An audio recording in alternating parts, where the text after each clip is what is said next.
Technique is important. You want to know how I went from being a V0 climber to a V6 climber in a year.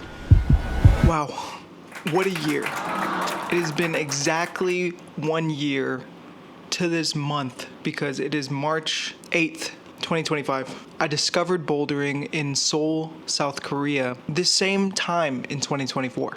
And it was that day where my whole life changed, really. And I've been obsessed ever since. 2 to 3 times every week. Excusing that week when I sprained my ankle in Korea, which I've never injured myself since that moment, thankfully. Knock on wood, I don't do that again. But I've went from Seoul to Japan to Vietnam. I did take a trip to California and the Philippines. And now I'm back in Bangkok at one of my favorite gyms, Stonegoat, which has a very cool comp wall. And I'm sure you're clicking this video because you want to know how I went from being a V0 climber to a V6 climber in a year. And before I talk about that, I do want to mention that I'm not foreign to strength training, to going to the gym. I've been doing that kind of my whole life. Like even in high school, I loved going to the gym. So I don't know if it's my muscle memory or my genetics are at play. The first day I started bouldering, it felt so natural to me. I've always had upper body strength, but not necessarily grip strength. I never really felt comfortable doing pull-ups or anything like that. But when I did start my weight loss journey, which was before I even discovered bouldering, I was living in Australia and I was pretty chubby at the time and I really wanted to lose weight. I started going to the gym again and I got a pull-up bar in my garage and I started doing pull-ups because calisthenics was an interest to me. I wanted to do body weight exercises in order to gain strength because I was looking more for a lean build. I always thought those lean muscular builds attracted me, and that's what I wanted for myself more than a big bulky build, especially, not being so tall. I'm about 5'7" in height, so I wanted a more lean physique. And then when I discovered bouldering in Seoul, Korea, I remember going to the gym that first day, and I could only last a little bit over an hour. And by the end of the session, I was so tired. My hands were all red. I woke up the next day and I was fully sore. My whole body was sore, which is something I didn't experience going to a normal gym.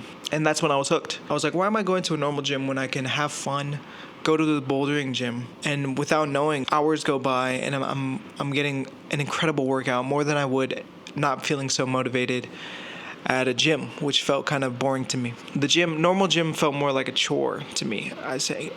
And to this day, even a year after, I go to the gym, it's something exciting, the climbing gym. So when I was in Korea, I learned a lot about how to climb. But if you know anything about Seoul, the style is very dynamic. A lot of the gyms are dynamic movements, dynos, coordination moves. So I actually learned that stuff first. A lot of juggy holds, and the gyms really cater to beginners because I feel like they really want local Koreans to come and hang out and not feel intimidated by the climbs. So it was a great place to actually learn how to climb for me. As I ranked up month by month climbing in Korea, I noticed I was going up the higher grades and I started going to the harder gyms and I started being more curious about touching the smaller holds, doing more cave climb, not just dynamic movements.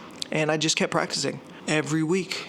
I was excited to go to the gym, made some friends. That kept me going as well. I fell in love with the bouldering community. That's what really, really stuck me. And then it wasn't until I made a trip to California where I really saw what traditional climbing was more about, because the gyms in California are small, crimpy holds, which now I know is more of old school climbing, similar to climbing on rocks outdoors.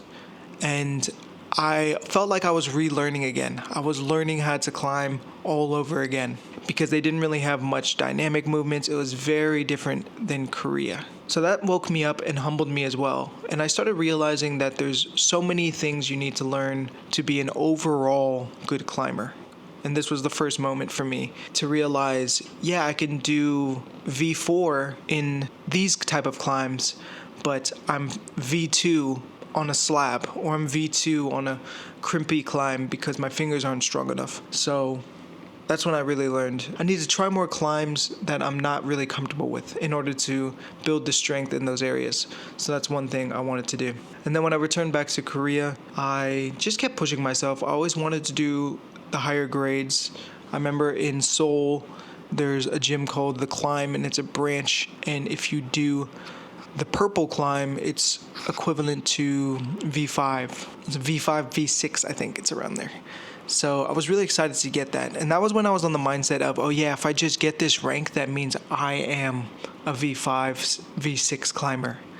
And that wasn't the case at all, because I remember getting my first purple in Korea, and I finished it, but then I started noticing other people that have climbed it, and I studied how they climbed it, and whether it was male or female, how comfortable they looked on the climb, and how fluid their body was, and how they weren't struggling to get to the top.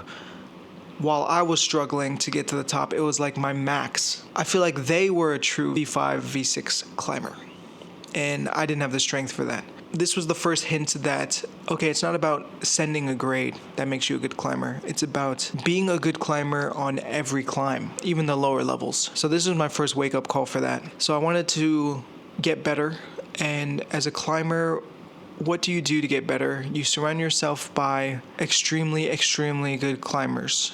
And where do you go for that? You go to Tokyo, Japan. I traveled to Japan to visit the hardest bouldering gyms in the world. So that's exactly what I did. I booked a trip to Tokyo, Japan, and went to the famous B-Pump gyms, where I saw incredible climbers in incredible gyms with incredible route setting. And it was like I was learning all over again. This new Japanese style.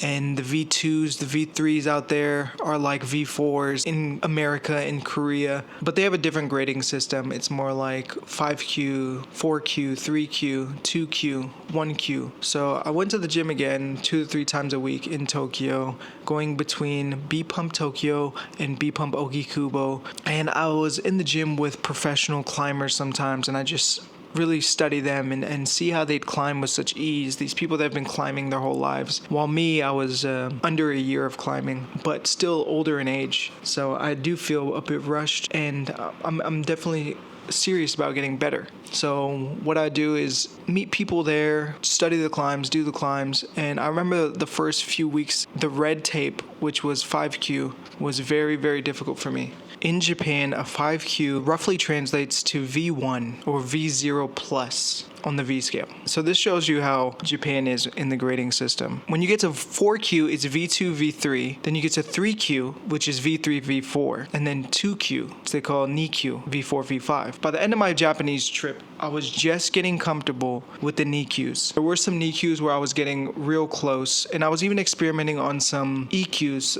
1Q, which is V5, V6 orange tape. There was this one in the B-Pump gym where I could figure it out if I project it. It was more of a dynamic style, which was my most comfortable style at that time, and the moves I was understanding. And then my Japan trip came to an end, and I happened to send multiple Sankyus. I was able to send multiple Sankyus, which is 3Q, V3, V4 in B-Pump, which is extremely hard. I feel like those were like V5, V6, at least anywhere else, any other gym I've went to. I felt stronger because I sent a handful of those.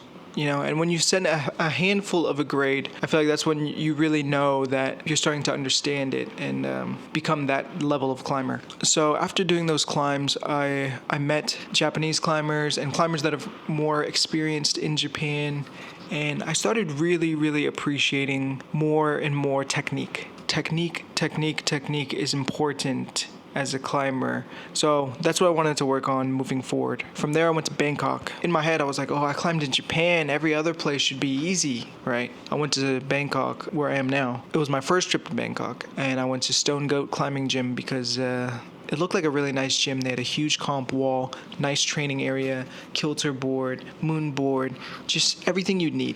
And their grading system doesn't have a V system. It's more color-coded. And I was like, oh, this is going to be easy. Yeah, I got on the climbs, and again, I was humbled. But then I had learned that a lot of Japanese setters actually go to this gym and set for them on the comp wall and things like that. So these route setters here in Bangkok are very talented, and they do understand that level of Japan climbing as well. Like these climbs in Stonegoat are no joke as well. So it wasn't that far off from difficulty in Japan. So I got better working and climbing here in Bangkok. and I felt I was getting stronger going to the training room. I started doing more fingerboard exercises, paying attention to grip strength, just making sure I left the gym feeling sore, feeling like I did a proper workout so that I come back even stronger. And I went 2 to 3 times a week because the next day I'd honestly be so sore I would not be able to do anything. So I made sure I got those rest days, ate well, and went back to the gym feeling 100. I started stretching more because now that I'm getting older, gotta make sure I'm not getting stiff, because you need flexibility, not only strength, to send these higher grades. And that's what I'm learning now, is that I need to be more flexible. I need to work on the consistency of being stronger in order to do these grades. I'm trying to get better at slabs as well, which is completely foreign to me.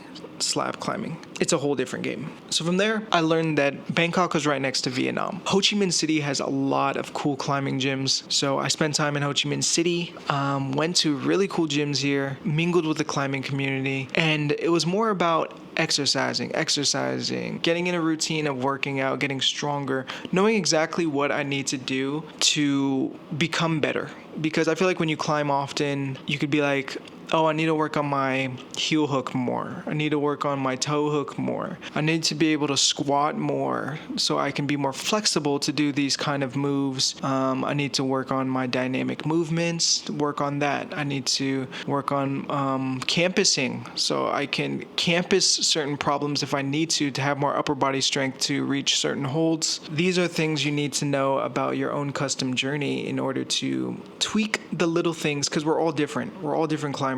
We're all different humans with different strengths.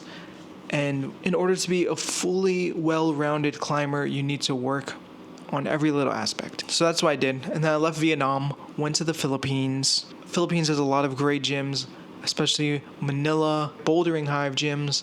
I was able to do higher ranks, which they consider V5, V6. And even in Vietnam, V5, V6, I'm starting to notice that I can climb V5, V6 grade more easy now. Sometimes I can flash it if I know what I'm doing. So that's why I consider myself now a proper V5, V6 climber in certain styles. Okay, if you throw a V5, V6 slab at me, I'm not gonna know what the hell to do. In my certain style, in what I feel strength in, I can comfortably do V5, V6. And I'm getting more comfortable at cave climbing, overhangs. I can do V5, V6 in that style as well. Working more on foot placement, flagging, using more of my core, using more of my hips, leaning hips, drop knees, like all these little things you learn, and you don't need to learn it all at once in the beginning. I think that's a mistake of when you start something heavily educating yourself with every little thing about it. Just enjoy the journey, because there's enough time to learn. This month, learn this. Next month, learn that. You don't need to know everything in the beginning. Just take it day by day. Just keep climbing. Be consistent, and everything just comes naturally. And now I'm back here in Bangkok, and I'm following that same routine. It is year 2 now, so I'm entering my 2nd year of climbing, and I still feel like it's the first day. I still feel like it's the beginning of the journey, but I'm on a new mission.